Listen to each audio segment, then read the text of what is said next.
All right, what's up, y'all? This is Logic, hip-hop artist from Maryland.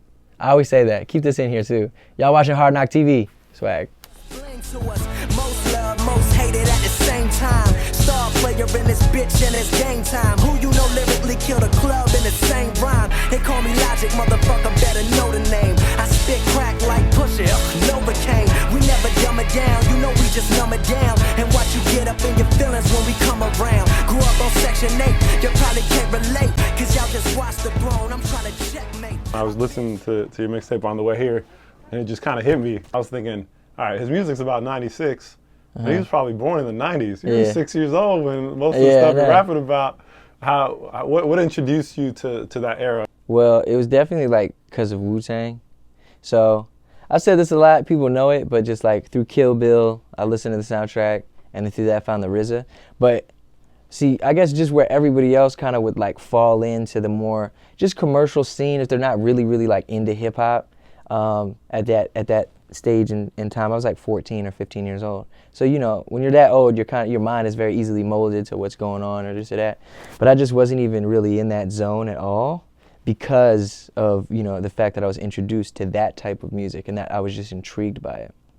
So, I don't know, man. And also, I think it was something about the simplicity of the music that made me feel like I could do it.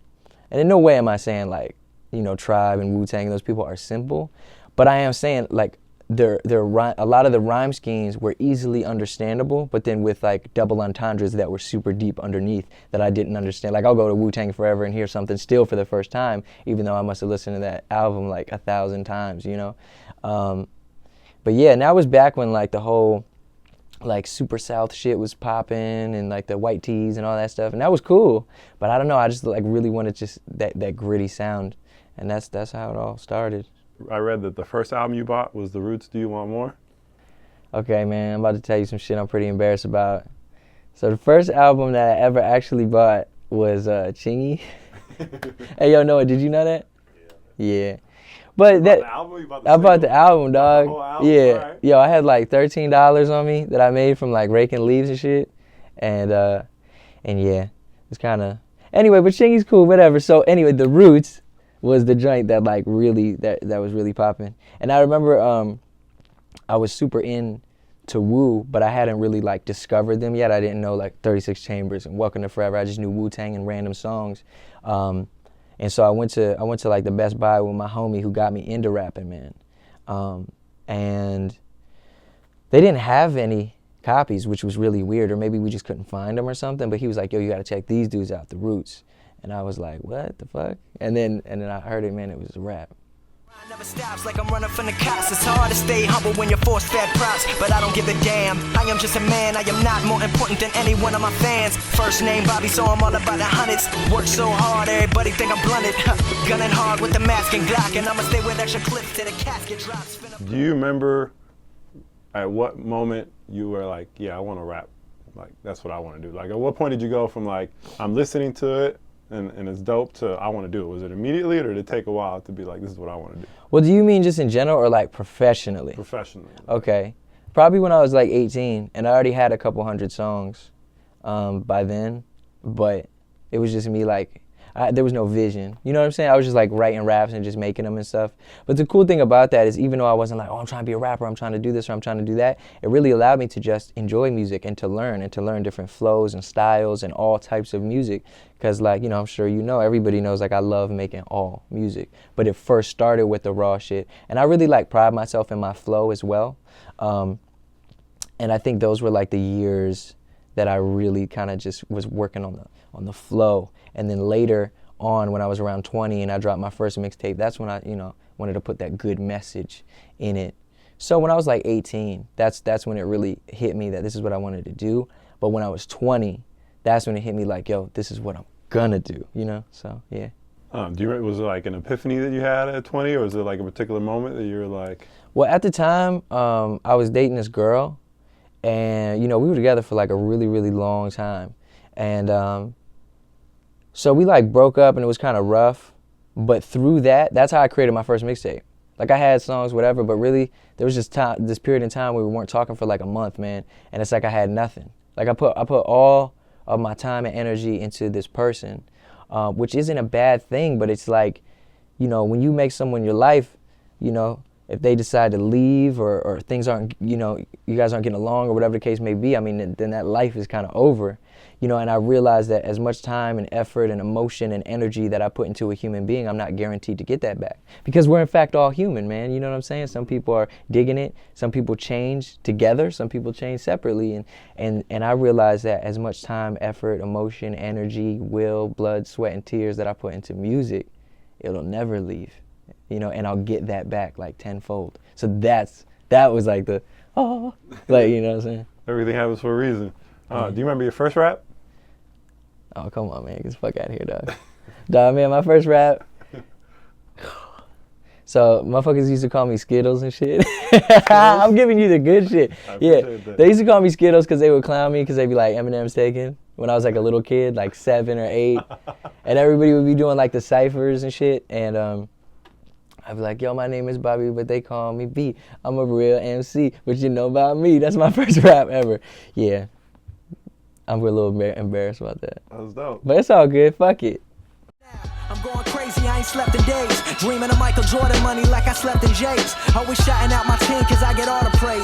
But they the ones that motivate me on depressing days. See, I'm from Maryland with cash, draw gas like animation. From the smallest altercation that can lead to termination. With a rapper on every corner like the rest of the nation. Passing bars back and forth like legal examinations. One of my favorite verses is the third verse from Dead Presidents 3. Oh, yeah. I definitely want to talk about that. Is there any chance I get you to spit that a cappella?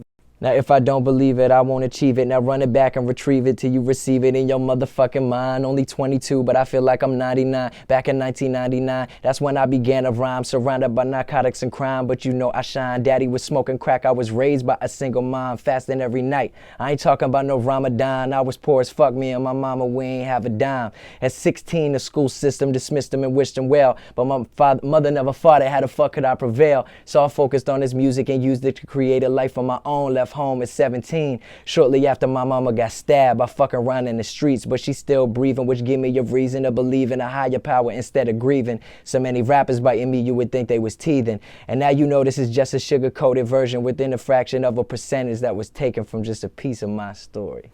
Yeah. That's crazy. That's my shit. You talk about a lot of stuff in that verse. Yeah, dude. Can you take us back to some of that story of growing up? You know what's funny is a lot of times, I never really said this, I never really told this to anybody, but when I write records, I have an image in my head. And it's almost like a slow, like a super duper ridiculous, it's almost like a still image, but it is moving. It is almost like as if it were captured on like a camera. It's very slow motion though, super slow.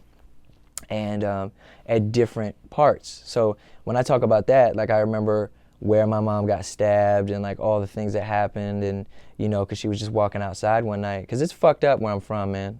You know, and like where I'm from it's a really great place, but just like anywhere in the whole world, you know what I'm saying? You could just go left and you're like randomly in some fucked up ass area, you know what I mean? So that's what it's like where I'm from.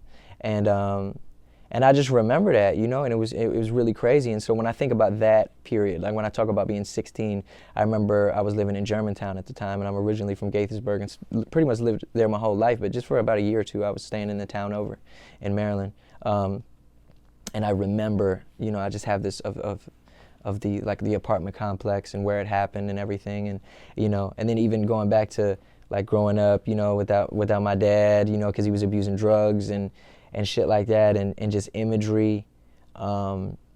It's crazy, but I really enjoy it, you know, enjoy even talking about it, because it's very hard, you know, to talk about like witnessing your parents on narcotics and doing all this fucked up shit, or your brothers running around in the street and, you know, doing shit they shouldn't be doing and selling things they shouldn't be selling. But I talk about it because I feel like it can help other people, you know? Like I don't want to get on a record and be like, yeah, I was on welfare and food stamps and I was poor as fuck. Like, don't nobody want to admit that shit. But like you can't be ashamed of who you are or where you came from. And even though a lot of the things are extremely hard to talk about, like shit that I don't even have conversations, some things with my homies, and yet I give it to total strangers, my fans, which in you know, in return is almost like family, because I'm giving, you know, divulging this information to them. So it's crazy and it's hard at times, but I do my best to be selfless with it. and know that it could possibly help someone else. And luckily, being on the road and shit like that, like people will be like, yo, like you saved my life, like legitimately. And I'd kind of be like, man, get the fuck out of here. What are you talking about? And they'll be like, Young, like, you know, I was gonna kill myself or I was gonna this because I couldn't take it, you know. And I heard what you were going through, and that shit made what I was going through not even seem like it was that bad, or maybe it was on the same level, or maybe it was worse, but just the certain things that I went through, they could really relate to and understand. And, you know, as a rapper, man, there's a lot of love and there's a lot of hate. But whenever there's hate, you know, thrown my way or anything, I just think like, dude, if my music has, and now that I've known it's been confirmed that it saved a life, like, man, I would take a lifetime of hate just to know I could change somebody's life like that, so. But it's all love over here, motherfuckers. Rap Hack. Yeah.